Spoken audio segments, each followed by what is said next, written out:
Bon, bon matin tout le monde. C'est vraiment un plaisir et un privilège de pouvoir venir vous présenter le ministère pour lequel j'œuvre et vous apporter un petit message en même temps. J'aimerais ouvrir en prière si vous le permettez.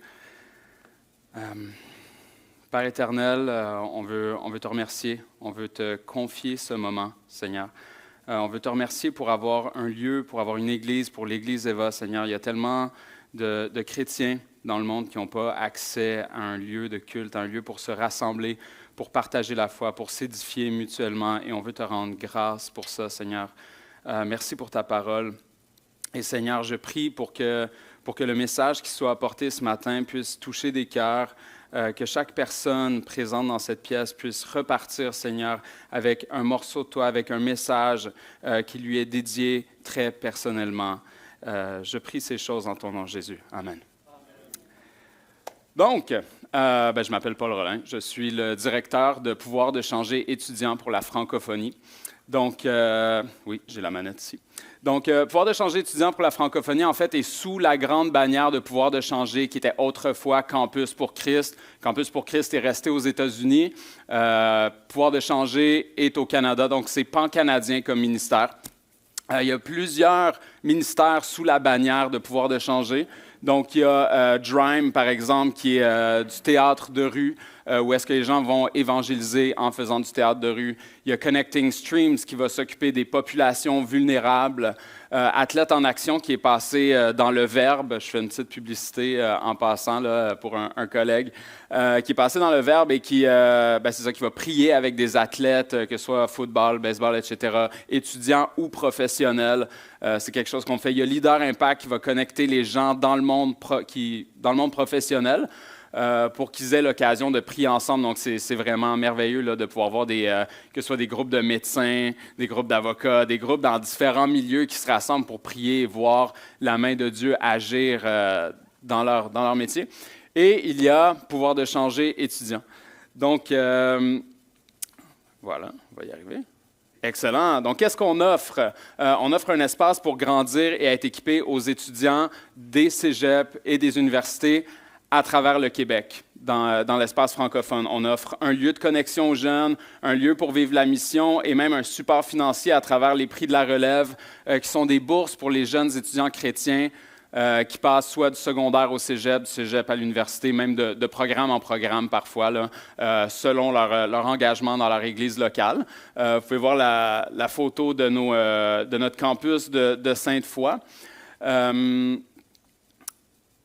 Excellent. Ici, on a notre campus de l'UQAM et c'est merveilleux. Il faut que je vous dise qu'on est en pleine relance cette année. Ça fait 1 an là, qu'on est en pleine relance et on a vraiment vu la main de Dieu œuvrer sur les ministères du Québec. Il y a 1 an, on avait un ministère, le ministère de Sainte-Foy, et on a développé jusqu'à 7 ministères dans l'année, donc 7 campus. Et notre but, c'est véritablement que chaque étudiant du Québec puisse avoir accès à un groupe de campus pour pouvoir prier, pour pouvoir être édifié et pour pouvoir s'encourager mutuellement les uns les autres. Et à l'UQAM, c'était vraiment le fun parce qu'on est arrivé là, puis je pense qu'on avait 2 étudiants. Et puis, on était comme, yes, on s'accroche, on va y arriver, 2 étudiants, ça marche quand même. Et puis, on a collé, Christina, que je vous présenterai tantôt, a posé des posters, puis tu sais, avec ses enfants qui étaient là, puis les gens arrachaient les posters, on remettait des posters, puis on priait, puis on jeûnait, puis on est arrivé au début de la session passée, et l'UQAM, moi j'adore l'UQAM, j'ai étudié à l'UQAM en philosophie, là, c'était vraiment mon université, mon bastion. Et puis là, on avait 50 étudiants qui se sont pointés, première rencontre. On ne savait plus quoi faire, on ne savait plus où les mettre, on n'avait pas assez de pizza, le local était trop petit. Il a fallu aller squatter un amphithéâtre, mais c'était merveilleux, c'était super fun de les voir. Et le poster dit, de Pouvoir de changer à l'UQAM, dit « Chrétien, tu n'es pas seul ». Et puis, souvent, on a des jeunes qui viennent nous voir et qui nous disent « Wow, je pensais que j'étais seul ». Ils prennent des photos, ils l'envoient à leur mère. Tu sais. c'est vraiment édifiant. Donc, qu'est-ce qu'on fait un petit peu plus concrètement? On donne accès à un groupe de campus, idéalement pour tous. Hein?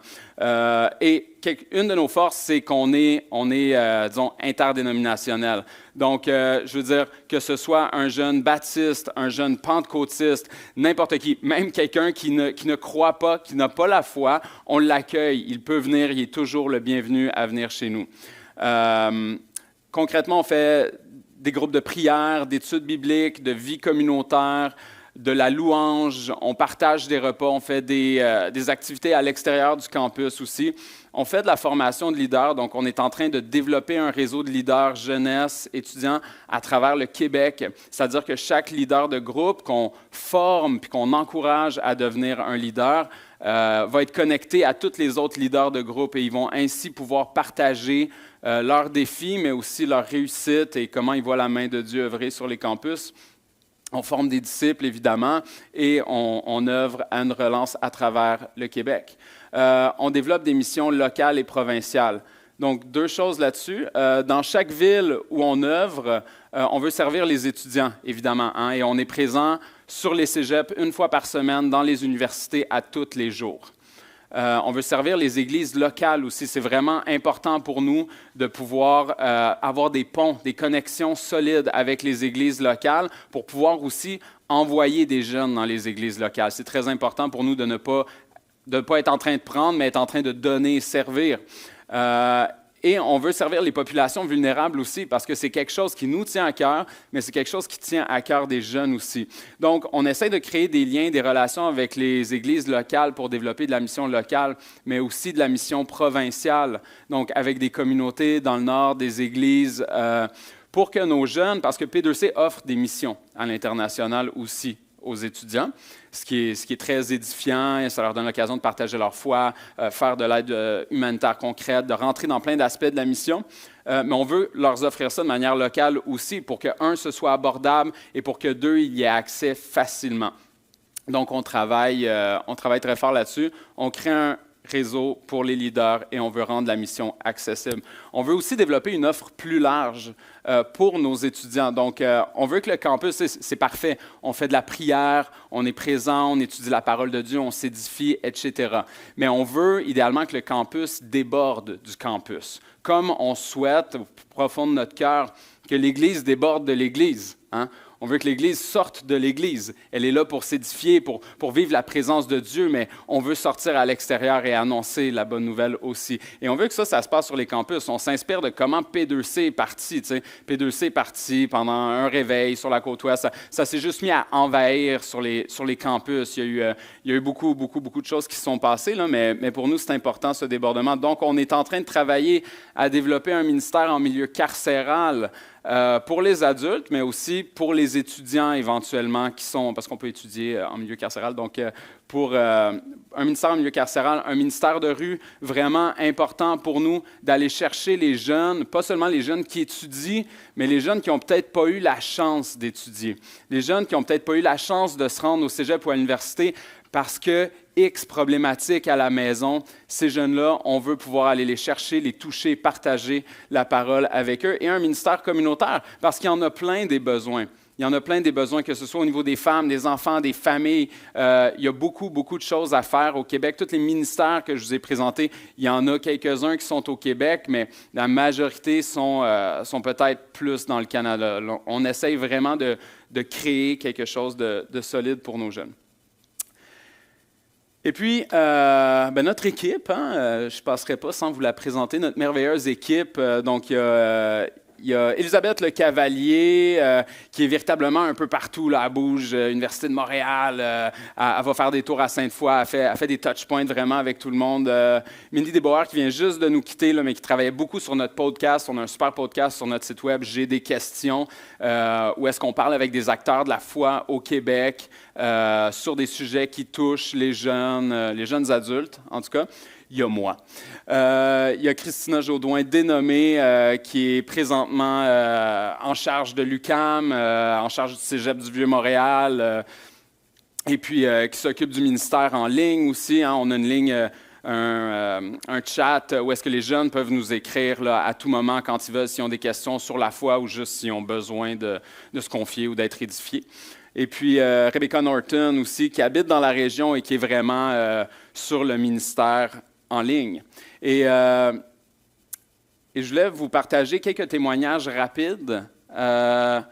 Parce que souvent, on a l'impression quand on fait un groupe étudiant, c'est formel, c'est un groupe d'études bibliques, c'est de la prière, mais ça va bien au-delà de ça. Et je voulais juste partager comment la main de Dieu peut œuvrer. On avait un groupe à un moment donné qui partait pas tellement, ça lève pas. Puis je veux dire, on prie, on jeûne, on aime ça les groupes qui lèvent, on aime ça les affaires qui lèvent dans le ministère, ça marche. C'est le fun quand ça marche. Puis le groupe, ça. T'es correct, là, mais t'es correct, c'est ça.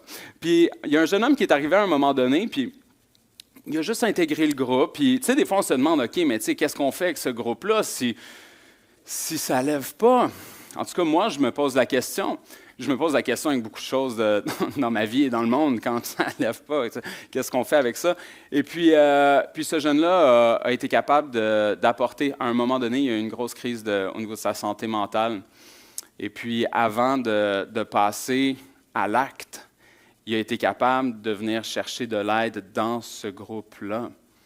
Et on est capable de se rendre compte à plusieurs reprises à quel point Dieu va mettre un groupe en place, pas nécessairement parce que moi, je pense qu'un groupe devrait être comme ça ou comme ça, mais Dieu va mettre un groupe en place pour une seule personne.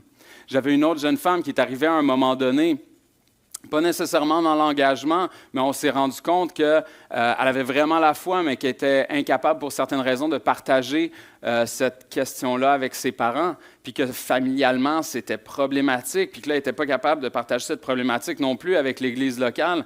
Donc, de tranquillement cheminer avec un jeune pour essayer de l'amener à dialoguer avec sa famille certaines choses, et puis d'être capable de le ramener à l'Église locale.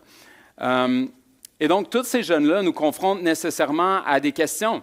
Ces groupes-là, ces jeunes-là qui viennent, qui sont édifiés, tout ce mouvement-là, les jeunes sont les meilleurs pour nous confronter parce que c'est des thermomètres à tiédeur. Hein? Ils veulent tester si on est chaud, froid ou tiède. Et ils sont bons là-dedans. Fait que chaque fois, les jeunes nous demandent « Mais ça change quoi en fait dans ta vie? Ça change quoi dans ta vie de croire en Jésus? » Et puis, ils nous le traduisent même de manière encore plus concrète. En quoi est-ce que ta vie est différente de celle d'un non-chrétien, finalement? C'est quelque chose avec quoi on se confronte énormément à P2C. De quelle manière est-ce qu'on est une para-église ou un organisme chrétien ou même des églises missionnaires? À quel point et comment est-ce qu'on décide d'être des disciples? Ce qui est, d'ailleurs, le titre de mon message ce matin. Viens tel que tu es. Voilà. Viens tel que tu es. Il y a 3 lieux qu'on retrouve dans le Nouveau Testament, du moins, où est-ce que Jésus allait se reposer, prier et enseigner. Évidemment, Christ n'était pas défini à un lieu. Il y avait plein de lieux. Il y a probablement eu plus de lieux que je peux même imaginer ou lire. Hein, mais on dénote quand même la montagne, la mer et le désert, principalement pour l'enseignement, le repos et la prière. Et moi, j'ai une fascination en particulier pour la montagne. Ma femme me dirait probablement la mer. S'il te plaît, ramène-moi à la mer. Mais on a fait un consensus pour la montagne. Hein. Je cherche tout le temps des montagnes. Si on déménage, si on part en voyage, on cherche des montagnes. Il faut qu'il y ait du relief. On aime faire de la rando, on aime la méditation, la contemplation que ça amène, le temps avec la création, le temps avec Dieu. On aime aussi le défi que ça nous évoque. On aime monter une montagne, aller jusqu'au bout, se pousser à se dépasser.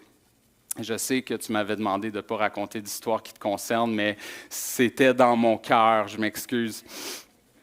Donc, on a 1000 histoires de montagne. On pourrait en parler. Mais quand on s'est rencontrés dans nos débuts avec Lorena, on s'est dit, « Hey, on aime les montagnes, allons faire une rando. » Et puis, on est parti, puis on va dans cette montagne.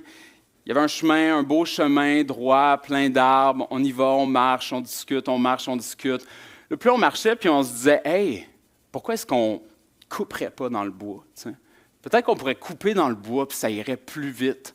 Puis peut-être qu'on pourrait se trouver un spot tellement beau là, que personne n'a accès, tu sais, sur le bord du lac, tranquille. Pas un vrai site de camping, même si on pourrait juste aller exactement là où on devait aller.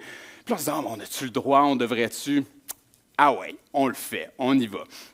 Donc là, on pique dans le bois, on y va à travers les broussailles, les affaires, let's go. Là, après quelques temps, on finit par apercevoir le lac. Hey, on est super joyeux, on part à courir, on descend la pente. Et là, wow, attends, il y a un ours. OK, là, on fait, OK, fais pas de bruit, relax. On retourne en arrière, on recule tranquillement, on remonte cette petite pente. Et moi, parce que j'ai toujours une chance extraordinaire, je pile sur quelque chose, tu sais, la branche pleine de broussailles, puis d'affaires là. Puis là, ça fait cette espèce de bruit. Puis là, je me vire de bord en panique, tu sais, je ne sais plus regarder. Et je crois apercevoir une roche, mais en fait, c'est un autre ours qui est là. Et là, cet ours-là se réveille. Et il nous regarde. Puis, tu sais, les ours, ça a un drôle de cri un peu. Hein? Ça, tu sais, ça... Et nous, on a eu le même cri que lui. Tu sais, Et puis, on est parti à courir. Et qu'est-ce que ça fait, un ours? Il s'est dit, ben, hey, ils ont l'air le fun, je vais les suivre. Fait qu'il nous a suivis. Puis là, tout de suite, hein, dans notre mariage, les rôles se sont définis. Ça s'est posé. Et moi, j'ai dit, vas-y, chérie, devant, s'il te plaît, il n'y a pas de problème, cours, sauve ta vie. Moi, j'étais déjà prête à me sacrifier pour ma famille. Alors là, j'avais une espèce de machette sur le côté de mon sac. J'ai sorti la machette. Je me suis dit, juste par orgueil, je vais me défendre. Je sais que ça ira pas loin, cette histoire-là, mais voilà, ça fera gagner du temps à Lorena. Et Lorena avait aussi compris son rôle. Hein? Elle courait. Elle s'est dit, lui, il sacrifie sa vie pour moi. C'est mon homme, mais je cours. On courait. Je ne sais pas vers où, c'était pas vers la victoire. En tout cas, on voulait juste sauver nos vies. Et là, on a dévalé une pente. Mon pied est resté pogné dans un ruisseau avec des roches. C'est un film d'horreur, là, tu sais. Puis là, je me souviens d'avoir regardé Lorena, puis j'ai dit, non, cours, va-t'en, abandonne-moi. Puis elle courait, puis elle a fait, ah non, je vais y aller quand même. Et elle est revenue. J'ai fait, ma femme est fidèle, yes. Amen, Seigneur, tu m'as donné une femme fidèle. On est parti, on a fini par retrouver la route. Il y a une autre histoire, l'ours nous a retrouvés à la fin de la journée, mais à ce moment-là, on s'en est sauvés. Et c'est drôle parce qu'on s'en parle souvent et puis on se dit, hey, c'est fou, hein? Tu sais, on fait souvent de la rando encore, puis on se dit, il y a un chemin pour les hommes, il y a un chemin pour les animaux. Puis on se dit, des fois, dans la vie spirituelle, c'est un petit peu la même chose. Il y a un chemin sur lequel je devrais marcher. Il y a un chemin sur lequel je peux marcher, je devrais peut-être moins marcher. Et puis, il y a aussi la nuance entre les deux, au sens qu'un chemin étroit, ça ne veut pas nécessairement dire non plus une longue ligne droite sans erreur. Et il y a une montagne ce matin à laquelle j'aimerais vous inviter. Il y a une montagne avec une profondeur que j'espère n'avoir jamais fini de regarder, de discerner, dans laquelle m'impliquer. C'est une montagne où Jésus nous invite pour nous reposer, pour l'écouter et pour nous mettre au défi. Aujourd'hui, je vais vous inviter à venir marcher dans cette montagne-là et à vivre l'impact que Jésus a pour votre vie spirituelle, votre vie de disciple et pour la vie d'Église aussi. Et j'espère faire une référence aux deux derniers sermons qui ont été donnés. Un sur l'importance de l'Église et deux sur l'importance de la charité. Donc, aujourd'hui, on rentre un peu dans le sermon sur la montagne. Jürgen Moltmann, théologien réformé et professeur de théologie systématique, nous dit, phrase merveilleuse, « Du fait de sa radicalité, le sermon est souvent édulcoré, c'est-à-dire rendu plus faible. Il a pourtant inspiré de grands témoins de l'Évangile, comme François d'Assise, Dietrich Bonhoeffer ou Martin Luther King.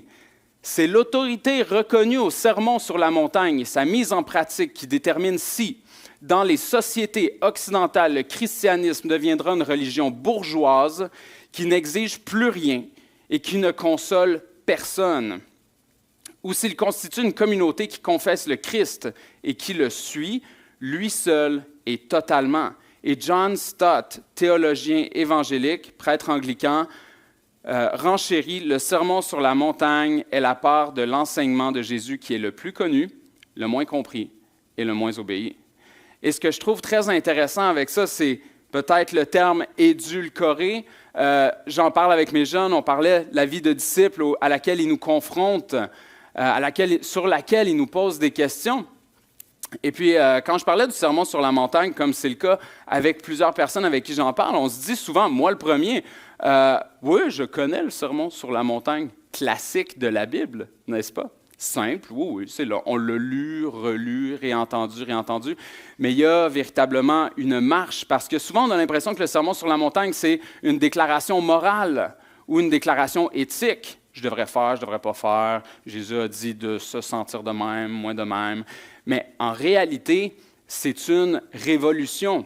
C'était une révolution à l'époque de dire ce que Jésus a dit, et c'est une révolution qui est encore actuelle aujourd'hui, parce que Jésus veut qu'on soit pas seulement de bonnes personnes, avec de bonnes intentions, mais des agents transformés, qui transforment par la suite. Et c'est un texte, le Sermon sur la montagne, qui a été étudié, dit, redit. Je veux dire, il y a Saint-Augustin en a parlé, et croyez-moi, loin de moi l'intention d'argumenter Saint-Augustin ce matin, je ne m'en sens pas le calibre. Saint-Ambroise en a parlé, Luther a fait une analyse là-dessus. Je veux dire, il y a eu un comparatif extraordinaire sur les dons de l'Esprit Saint dans Isaïe et les béatitudes, puis comment est-ce qu'un était corollaire à l'autre, comment est-ce que...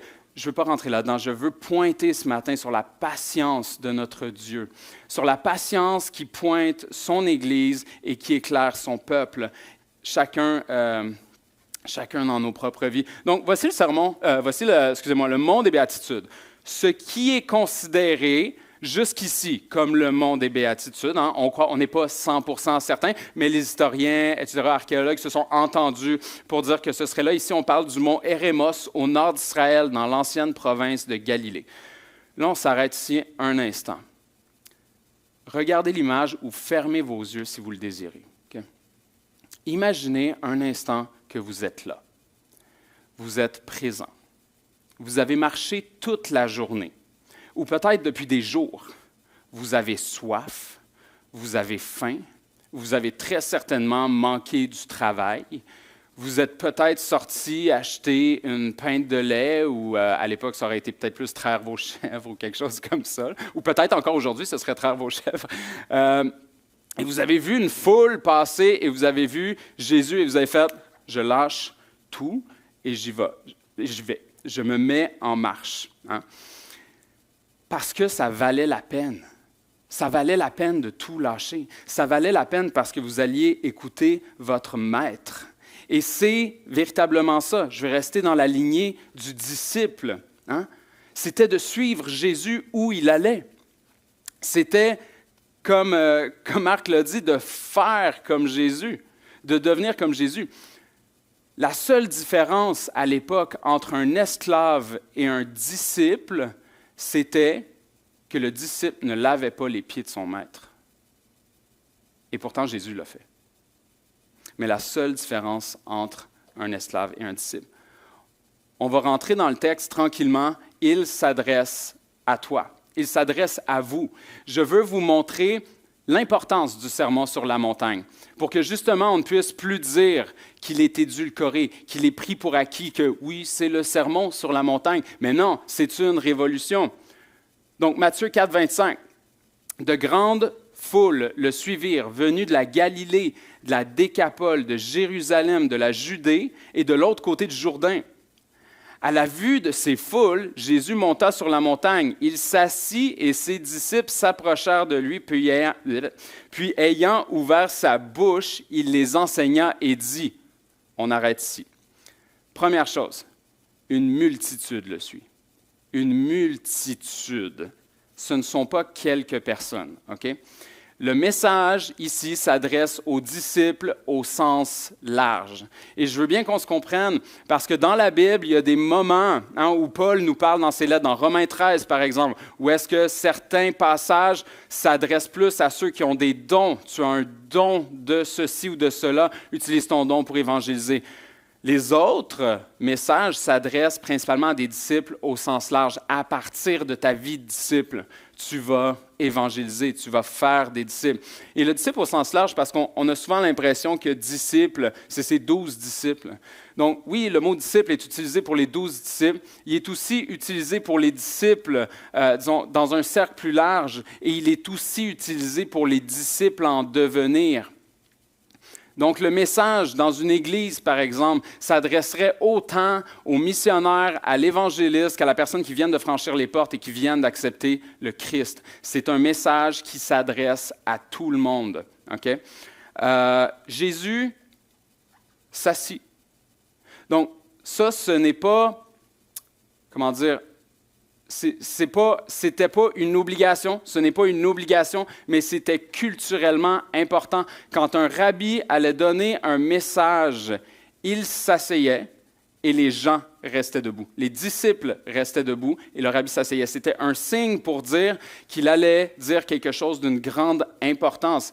Et puis, de manière écrite, donc littérale, le fait qu'il ouvre sa bouche, le fait qu'on dise « et il a ouvert sa bouche » venait amener un autre degré d'importance.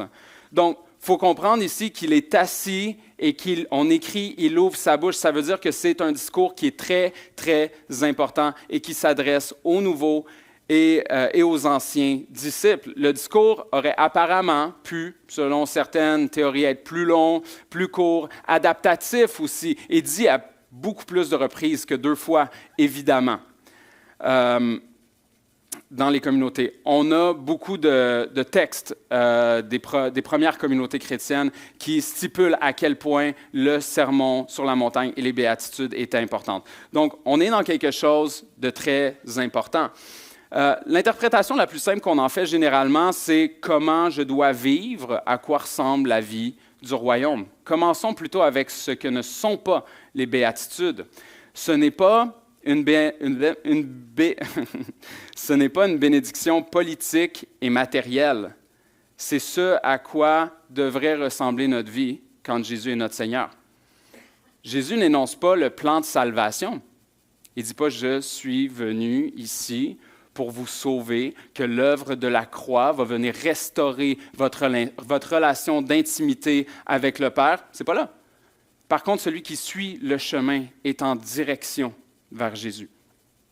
Ce n'est pas des promesses de bonheur futur, mais une déclaration de la réalité présente du royaume de Dieu. Donc, finalement, Jésus établit un standard sur comment vivre comparé à. Et je trouve ça intéressant, dans l'approche du jeune qui vient me voir et me demander « Ouais, mais en quoi ta vie est différente de… » Jésus posait déjà la question il y a 2000 ans. Comment vivras-tu maintenant comparé à? Comparé aux pharisiens, comparé aux juifs, comparé aux gentils, comparé aux païens. La problématique que Jésus soulève ici, c'est que notre conception du royaume doit être ébranlée. Elle devait être ébranlée il y a 2000 ans. Et Jésus nous appelle à réébranler cette problématique avec nos conceptions, à corriger nos conceptions. Parce que le plus grand obstacle de l'homme et de la femme pour apprendre quelque chose, c'est de désapprendre ce qu'il a déjà appris. Imaginez les Juifs de l'époque qui vivaient sous l'oppression romaine et que pour eux, le Messie qui allait arriver, c'était quelqu'un qui allait les libérer totalement. Imaginez à quel point c'était un choc et une révolution de dire « Eh non, tu vas pardonner à tes ennemis » dans le moment présent, malgré l'atrocité. Rentrons un petit peu plus dans le sermon pour le disséquer. « Heureux les pauvres en esprit ». Là, on est dans Matthieu, évidemment. « Heureux les pauvres en esprit, car le royaume des cieux est à eux. Heureux les affligés, car ils seront consolés. Heureux les débonnaires, car ils hériteront de la terre. Heureux ceux qui ont faim et soif de la justice, car ils seront rassasiés. Heureux les miséricordieux, car ils obtiendront miséricorde. Heureux ceux qui ont le cœur pur, car ils verront Dieu. Heureux ceux qui procurent la paix, car ils seront appelés fils de Dieu.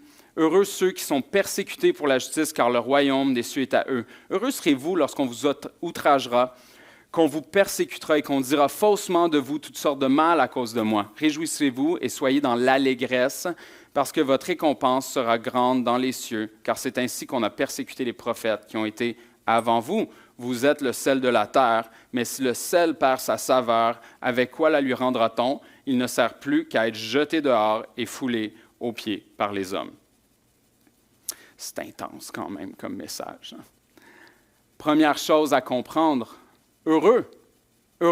On se dit heureux. Ça fait partie des fois de la banalisation du message parce que dans notre culture, heureux, ça nous concerne nous. Je vais être heureux. Alors ici, il faut bien comprendre que heureux ou bienheureux se dit makarios, ce qui veut dire béni, fortuné, riche, opulent. Okay? Donc, ce n'est pas « t'es heureux », c'est véritablement une proclamation de Dieu. C'est comme si Dieu venait poser son étampe sur quelque chose. On pourrait plus l'imaginer comme si Dieu disait « Hey, ça, wow! Pas heureux, mais heureux au sens où ça ne nous concerne plus. Heureux au sens où Dieu est heureux. Okay? Si on reprend quelques-unes des béatitudes, pauvres, et je n'ai pas sorti toute l'étymologie, mais heureux les pauvres. Quand on dit pauvre, on ne dit pas pauvre, on dit mendiant. Hein? Puis je trouve ça intéressant parce que la main a déjà été levée sur qui a déjà mendié ici. C'est véritablement ça. Prenez cette image, mendiant, complètement dépendant du don d'un autre. Okay? On pourrait associer ça à la faillite spirituelle, si vous voulez. Être capable de reconnaître et de se rendre complètement dépendant de Dieu. Affligé.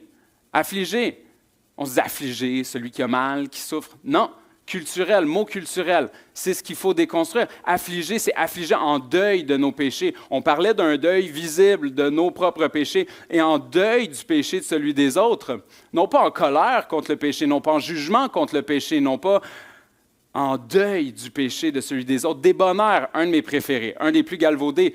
Le doux. On se dit souvent le doux, la personne qui est douce, qui est peut-être un peu naïve, là, tu sais. Mais non, pas du tout. Au contraire, le doux, dans ce texte-là, dans l'étymologie, c'est le fort.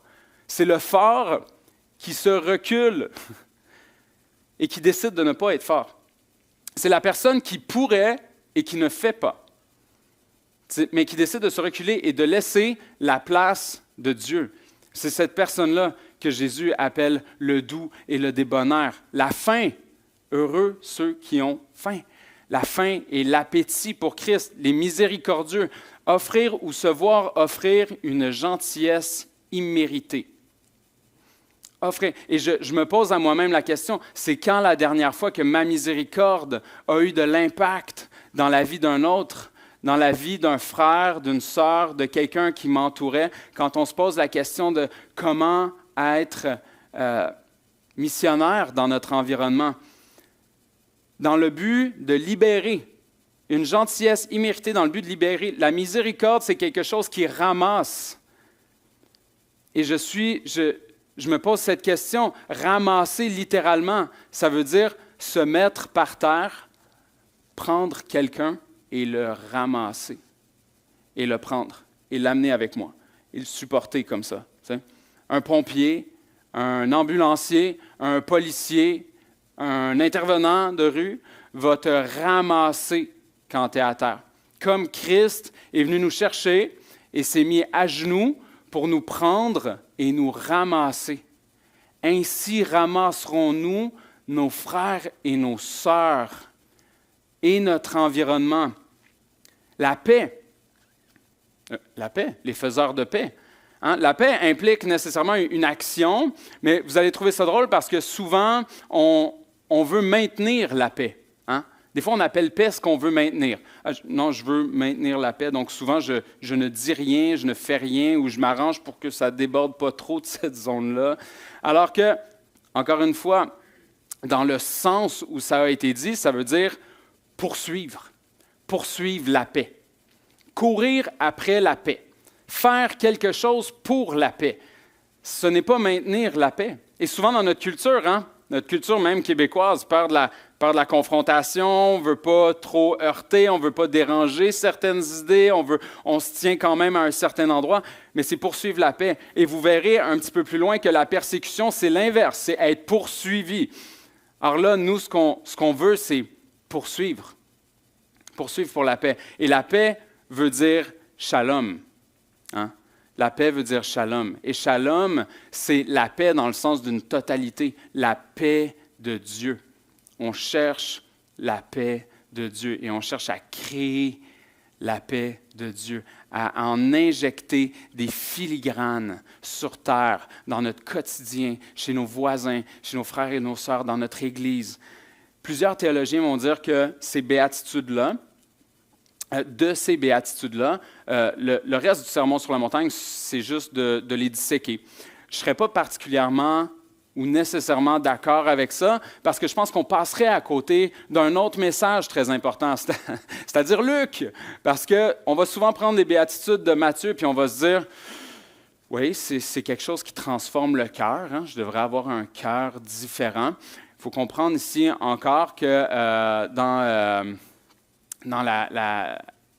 la culture de l'époque, le cœur, ce n'était pas que le cœur, ce n'était pas que les émotions ou les sentiments. Le cœur était une totalité. C'était comme shalom, c'était comme la grande paix. Donc, dire mon cœur, c'était dire mon cœur, mon esprit, mes pensées, mon corps. Ma totalité est appelée à le vivre.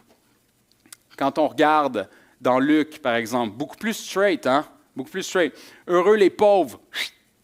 Le royaume de Dieu est à vous. Heureux vous qui avez faim maintenant. Vous serez rassasiés. C'est plus sharp, c'est plus confrontant. J'ai comme moins le goût d'être pauvre puis d'avoir faim là. Vous serez rassasiés. Heureux vous qui pleurez maintenant. Vous rirez. Simple. Heureux êtes-vous quand les hommes vous haïssent et vous repoussent, quand ils insultent et rejettent votre nom, comme méprisable à cause du Fils de l'homme. Ce jour-là, soyez heureux et sautez de joie, car votre récompense est grande dans le ciel. C'est ainsi que leur Père traitait les prophètes. Mais malheureux, vous les riches, vous avez votre consolation. Pas riche. Pas riche. Malheureux, vous... Non, pas riche. Malheureux, vous qui... Moi, je suis pauvre dans mon cœur. Okay? Dans mon cœur. Malheureux, vous qui êtes repus maintenant, vous aurez faim. Malheureux, vous qui riez maintenant, vous serez dans le deuil et vous pleurerez. Malheureux êtes-vous quand tous les hommes disent du bien de vous, c'est ainsi que leur Père traite les faux prophètes. Il y a plusieurs lectures du sermon. Hein? Puis des fois, on prend la lecture qui est bien, qui fait peut-être le plus notre affaire. Il y a une lecture christologique, plus historique, hein, où est-ce qu'on dit que Christ prend la figure de Moïse pour venir compléter la loi par qui il est, par sa personne. Il y a une lecture morale qui dit, comme on le disait au début, ce qui est bien, ce qui est mal, ce qui est bon, ce qui est mauvais, ce que je devrais ressentir. Il y a une lecture éthique, je devrais faire plus ça, je devrais faire moins ça. Il faut comprendre ici une chose, Matthieu s'adressait au peuple juif. Matthieu s'adressait au peuple juif. Luc s'adressait aux gentils, aux païens. Donc, on a deux discours complètement différents ici. On a un discours qui est nécessairement spiritualisé, le discours de Matthieu. Évidemment, on s'adressait à des Juifs, à des gens qui avaient déjà toute une tradition spirituelle, tout un livre, toute une pensée, il y a toute une culture là-dedans. Alors que quand on s'adresse à des gentils, c'était le riche, c'est le méchant. Le pauvre est bon. Pourquoi? Parce que le pauvre est opprimé par le riche, évidemment. Et je pense que si on reste dans cette optique-là, les deux sont nécessairement, je dirais même obligatoirement réconciliables. Parce qu'aujourd'hui, quand on parle du sermon sur la montagne, quand on marche avec Christ là-dedans, on est à la fois le juif et le gentil à qui Jésus s'adresse, à qui Matthieu et Luc s'adressent par cette rédaction-là. Le sel et la lumière de la terre, notre rôle dans le monde, finalement. Et là, attention, je rentre direct dans la persécution, mais je vais faire un lien super intéressant avec.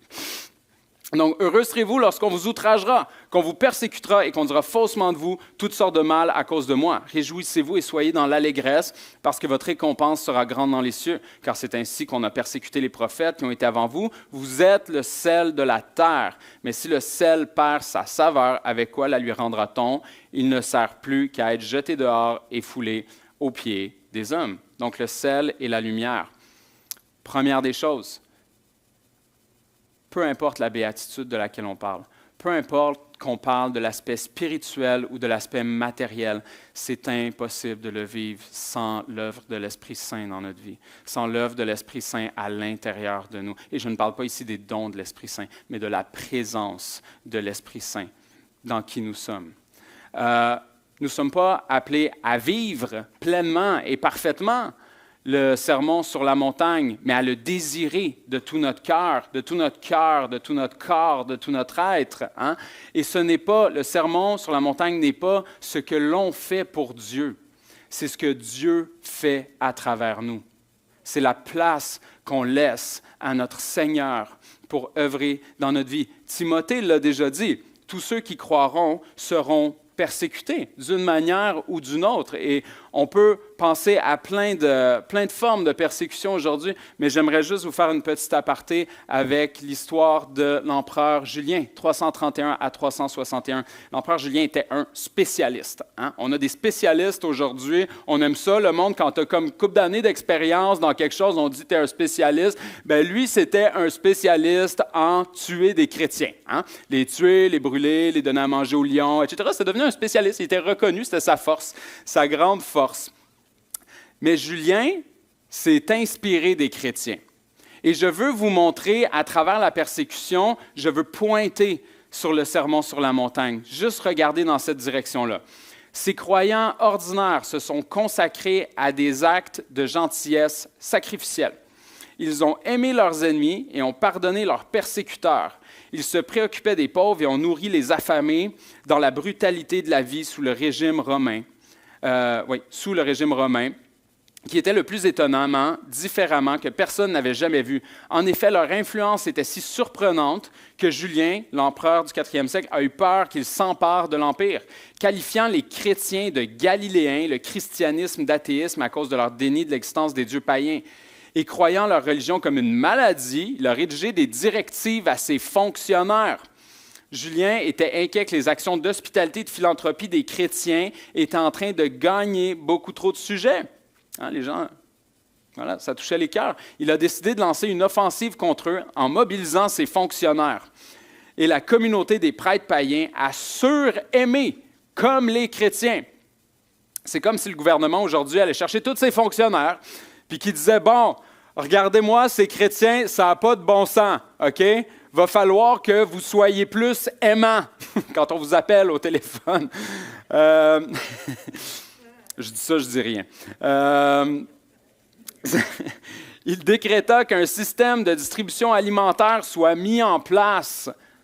331 banques alimentaires existaient déjà. Soit mis en place et que des auberges soient construites pour les voyageurs pauvres, pour montrer qu'ils étaient capables. Peut-être sans surprise, le nouveau programme social de Julien a totalement échoué. Il n'arrivait pas à motiver les prêtres païens ou les fonctionnaires romains à se soucier à ce point des pauvres. Ils ne nourrissent pas seulement les pauvres, ils accueillent tous les visiteurs sans regard sur leur statut socio-économique. L'homme noble embrasse l'esclave. De plus, les chrétiens ouvrent leur communauté, quelle que soit leur appartenance ethnique. Ils faisaient la promotion des relations sociales entre genres à l'intérieur des familles. Ils étaient littéralement la société alternative la plus surprenante et leur conduite a soulevé une insatiable curiosité parmi le Romain moyen. Donc, ce que je veux soulever ici, c'est qu'à l'époque de Julien, tous les chrétiens n'étaient pas persécutés. On a l'impression, quand on pense à la persécution des chrétiens, qu'à partir du moment où on croyait, on était persécuté.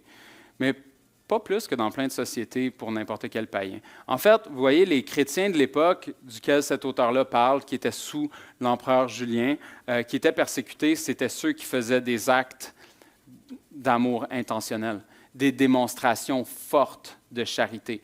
Les chrétiens qui se levaient, qui allaient à l'Église, les églises, petites communautés, petites maisons, etc., et qui retournaient chez eux, n'étaient pas persécutés.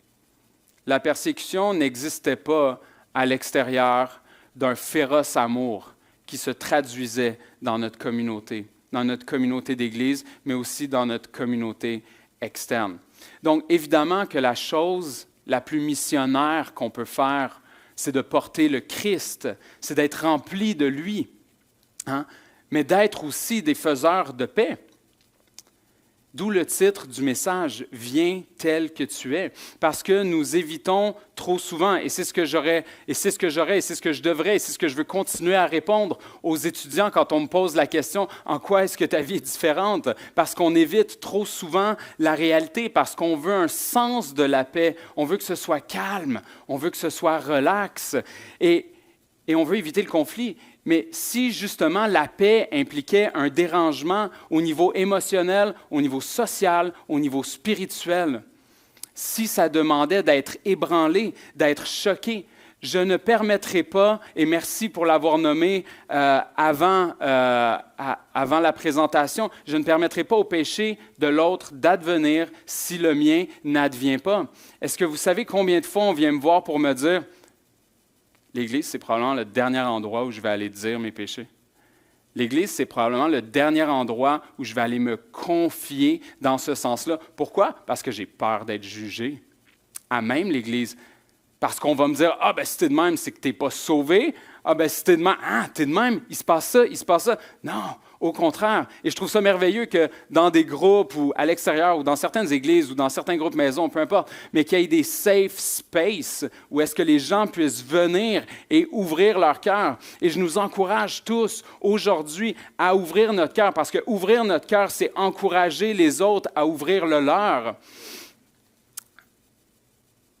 C'est notre responsabilité de nous mettre mutuellement à l'aise d'être faibles.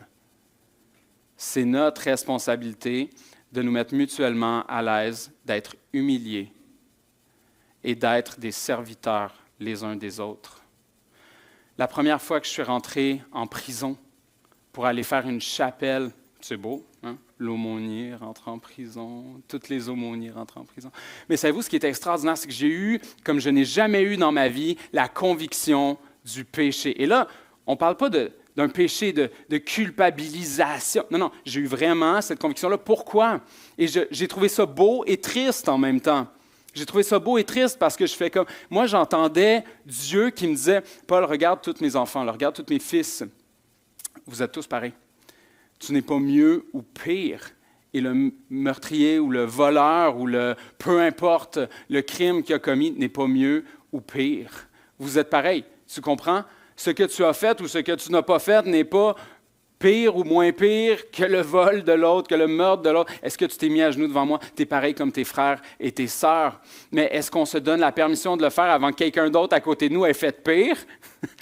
Et c'est ça qui est intéressant. Est-ce que j'ai besoin de pire pour laisser l'œuvre du Saint-Esprit agir ou est-ce que je suis celui qui va permettre à l'autre de me donner son fardeau et de faire comme Christ et me mettre à genoux et le ramasser dans toute la miséricorde que Christ nous a offert? On voit la même chose dans les réveils spirituels. Moi, j'ai eu un temps dans ma vie là, où j'étais comme « les réveils spirituels, c'est complètement fou, il se passe plein d'affaires. » Puis il se passe plein d'affaires dans les réveils spirituels, des bonnes choses, des moins bonnes choses, etc. Mais il y a un pasteur qui m'a dit un jour, fais attention, attends que ça passe, regarde après. Il y a eu des documentations de très beaux réveils spirituels, mais ce qui part le réveil, puis ce qui continue le réveil, c'est très souvent la même chose, c'est-à-dire une forme profonde de repentance dans son cœur. Les prières commencent comme ça, les prières continuent comme ça, les prières finissent comme ça, les événements sont l'empreinte de ça. Quand vous relirez le sermon sur la montagne, regardez cette montagne où Jésus vous invite comme votre ego, comme vos constructions sociales, mentales, vos a priori, votre désir d'acheter la paix que Jésus vous appelle à déconstruire pour vous aimer les uns les autres, pour vous laisser aimer les uns par les autres et devenir des instruments de guérison pour être toujours plus son Église. Et je voudrais terminer avec Hébreux 12, 1 à 2, pour bien imager le sermon sur la montagne et son impact dans nos vies. Nous donc aussi, puisque nous sommes environnés d'une si grande nuée de témoins, rejetons tout le fardeau. Si vous avez un fardeau aujourd'hui, je vous invite, frères et sœurs, à le déposer au pied de la croix, mais aussi au pied de vos frères et de vos sœurs. Donc, rejetons tout fardeau et le péché qui nous enveloppe si facilement et courons avec persévérance dans la carrière qui nous est ouverte. Ayant les regards sur Jésus, le chef et le consommateur de la foi, qui, en vue de la joie qui lui était réservée, a souffert la croix, méprisé l'ignominie, s'est assis à la droite du trône de Dieu. Et aujourd'hui, frères et sœurs, peut-être que c'est vous qui vous sentez pauvre, ou peut-être avez-vous besoin de vous sentir pauvre. Peut-être avez-vous besoin de vous mettre à genoux à côté d'un frère et d'une sœur pour prier avec lui ou elle. Peut-être avez-vous besoin de ramasser quelqu'un, ou peut-être vous êtes-vous fait ramasser par quelqu'un. Peut-être que vous avez besoin de plus de paix ou juste de vous décharger. Dans tous les cas, je vous invite à le déposer au pied du Christ et à continuer de marcher avec lui dans le sermon sur la montagne.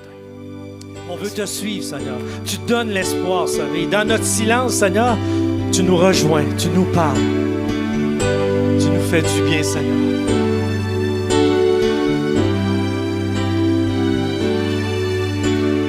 Dieu trace un chemin là où il n'y a plus d'espoir. Il agit dans le silence, trace un chemin pour moi. Il sera mon guide en marchant tout près de moi. Avec amour, force et sagesse, il trace un chemin. Il trace un chemin. Tout le monde ensemble, Dieu trace un chemin. Dieu trace un chemin là où il n'y a plus d'espoir. Il agit dans le silence, trace un chemin pour moi. Il sera mon guide en marchant tout près de moi. Avec amour, force et sagesse, il trace un chemin. Il trace un chemin. Tu m'accompagnes dans le désert, conduis-moi. Tu es la source d'eau vive qui coule en moi. Ta parole restera toujours une source pour moi. Aujourd'hui est un jour nouveau. Dieu trace un chemin là où il n'y a plus d'espoir. Il agit dans le silence, trace un chemin pour moi. Il sera mon guide en marchant tout près de moi. Avec amour, force et sagesse, il trace un chemin. Il trace un chemin. Tu m'accompagnes dans le désert, conduis-moi. Tu es la source d'eau vive qui coule en moi. Ta parole restera toujours une source pour moi. Aujourd'hui est un jour nouveau. Dieu trace un chemin là où il n'y a plus d'espoir. Il agit dans le silence, trace un chemin pour moi. Il sera mon guide en marchant tout près de moi. Avec amour, force et sagesse, il trace un chemin. Il trace un chemin. Avec amour, force et sagesse, il trace un chemin. Il trace un chemin.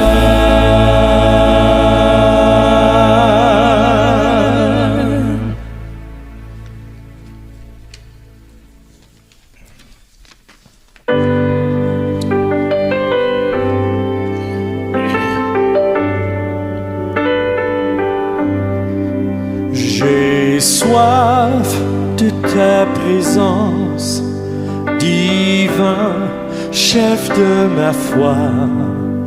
Dans ma faiblesse immense, que ferais-je sans toi?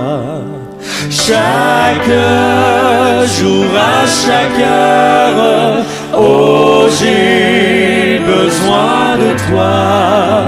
Viens Jésus et demeure auprès de moi.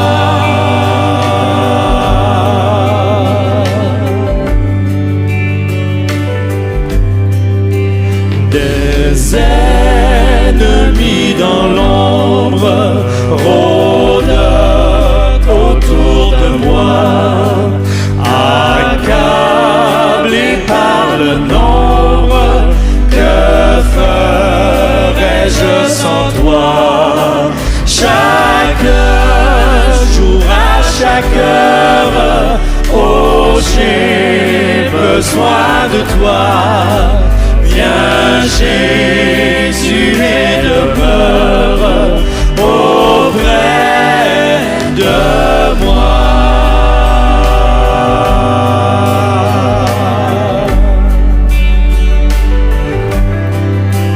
Oh Jésus, ta présence, c'est la vie et la paix.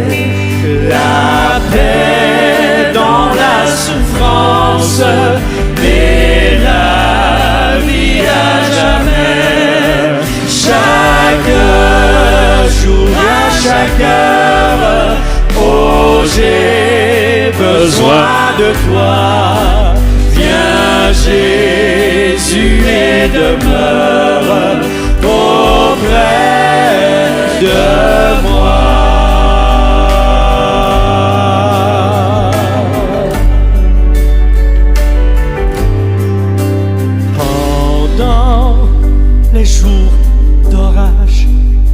D'obscurité, d'effroi, quand faiblit mon courage, que ferais-je sans toi?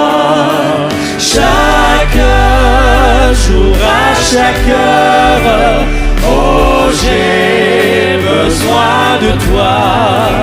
Viens Jésus et demeure auprès de moi. Chaque jour, à chaque heure, oh, j'ai besoin de toi. Viens Jésus et demeure